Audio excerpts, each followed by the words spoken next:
definitely changed on, I'm not really like on Instagram and Twitter and TikTok as much. Like I'm more of like a go online and I'll be looking at like Bloomberg and like how the market's doing and like how is this gonna affect what, and talking to my team about different things, and it's just a different perspective. But it's been fun. Like truly, I found two passions in my life that I love so much. Football being the number one, and a close second is being an entrepreneur and being a CEO. Because I take true pride in that, and I mean that because I see what it can do to affect people, and I saw that in football, and that's why I love football, because I knew that I could change the world in some way, and I see that in this other career as well. So as long as it doesn't affect football, I'm going to keep going. So. Maybe I'm coming here late, but obviously you put out last week talking about the conversations you've had with guys like Warren as well as Dr. Kraft. Why are those conversations so important to you in addition to the two passions we just talked about there?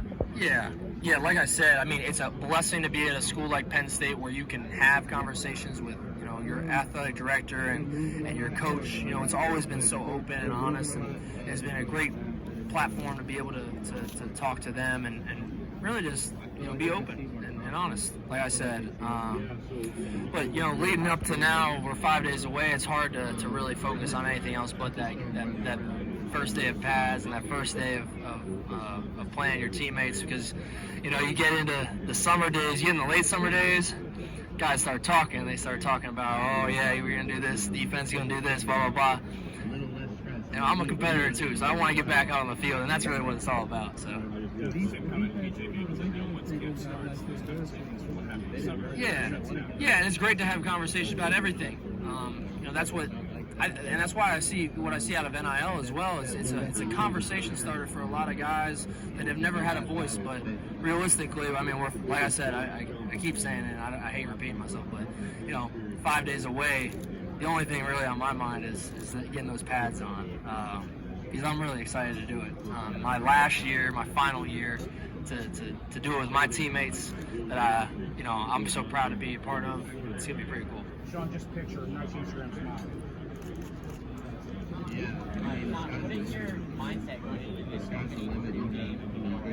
Yeah, I think that it's hard to look at September 1st when you got August 1st in front of you, So right now it's about getting better 1-0 against our team. Everybody does scouting in the summer. But Purdue's a fantastic program led by a fantastic coach. I know their quarterback Aiden. Again, fantastic dude. So they're gonna be working hard, and they're going to be keeping the main thing, and that's going to be, beating each other and working and competing against each other. And then when it's time to flip the script, we'll flip the script in Purdue. So ask me probably around August 21st. Sean, having the second year with your offensive coordinator, how much is that going to help this season? Yeah, it's huge. I mean, like I said, every single year you either go into the spring as an offense or defense. You're either in there as a learning period or a mastering period, and I've finally been blessed to be able to be in the same system and be able to master the offense in a way that I haven't been able to before, and have all those banked reps, and now go back and look at, okay, this is what happened in the fall. Now we did this in the spring, and we made strides here. Now let's build off those, and even like the small weaknesses that we found in the spring, let's get better at those. Sure. And now in fall camp, put it all together. And that's what this is all about for me, is being able to take all those banked reps and really light it up. Yeah. Where would you say that you and the offense are at this point, as you keep saying, 5 days away from putting on the pads, as opposed to where you were last year when you were in a learning period of learning a new system? Yeah, I think that we're far. I think that we've came a long way. Proud of my teammates, proud of every position group.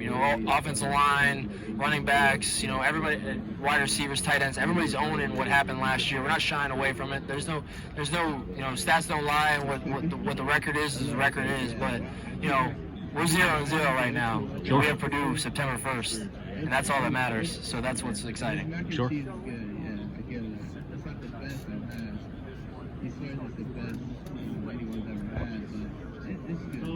not just one thing, but I think universally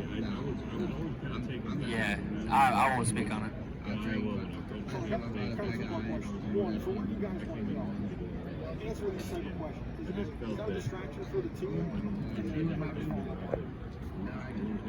I think that we're as focused as we've ever been. I'm really proud of where our guys did, what our guys did in the winter, spring, and summer. For anything to take away from that is really, it's hard because we've worked so hard for what we're about to do come camp in a few days. So, I'm excited. My teammates are excited, and we're ready to get after each other.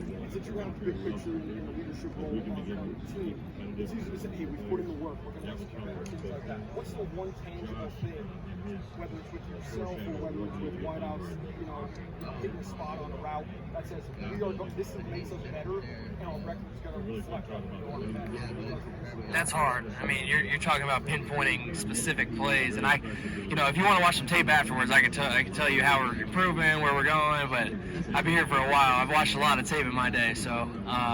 But no, I mean, there's not one thing that I can really pinpoint. Obviously there's numerous things that you work on throughout the summer. Like I break down every single throw that I have. Like deep left was like is not as consistent as the deep right. So I really worked deep left in that touch this year. For example, or just being more accurate on the intermediate throws, right? Like little things like that, and the list goes on and on.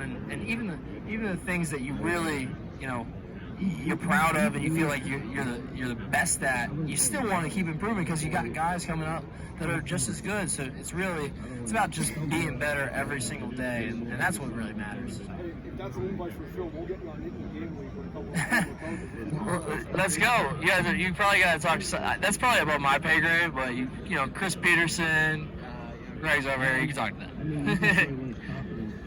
Looking a little long term. What's your relationship like with Drew at the moment? I can't hear you. Sorry. What's your relationship like with Drew? Drew? Yeah. Yeah, I think that the whole quarterback room.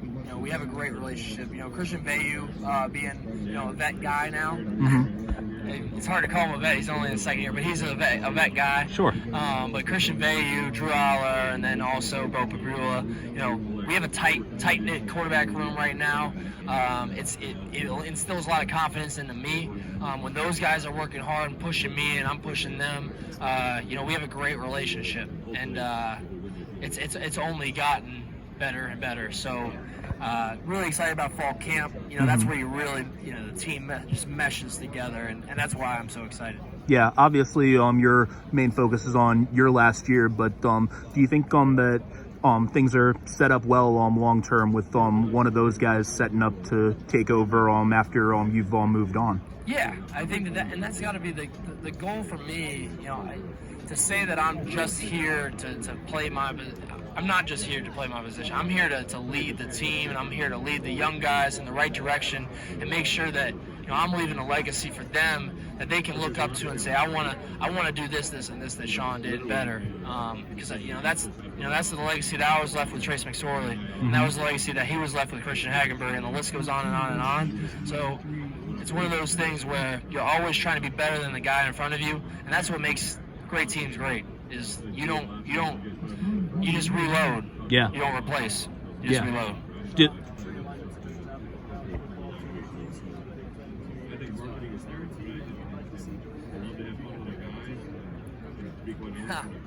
That's definitely above my pay grade. But I think that it's cool what they're doing with USC, UCLA. I think that it's adding a lot of value to the Big Ten. The Big Ten is such a fantastic conference. It really is. And I've been blessed to be able to be a part of it at a school like Penn State, so prestigious. But yeah, I don't know what team I'd add, but I'm sure Commissioner Warren's got his ideas, and I'm excited to see it. I grew up in a little bit of a Notre Dame fan because of some of my family members went there, so I go to games. Never played Notre Dame, so that would be cool. But I wasn't really a college sports fan as much as an NFL sports fan. I'm a Bengals fan, and I'm damn proud to say that this year because in the past it's been rough. But I am a Cincinnati Bengals fan, and we are coming for it this year. So shout out, hey Joe Burrow, I got you. QB to QB. Cliff, I know you've been working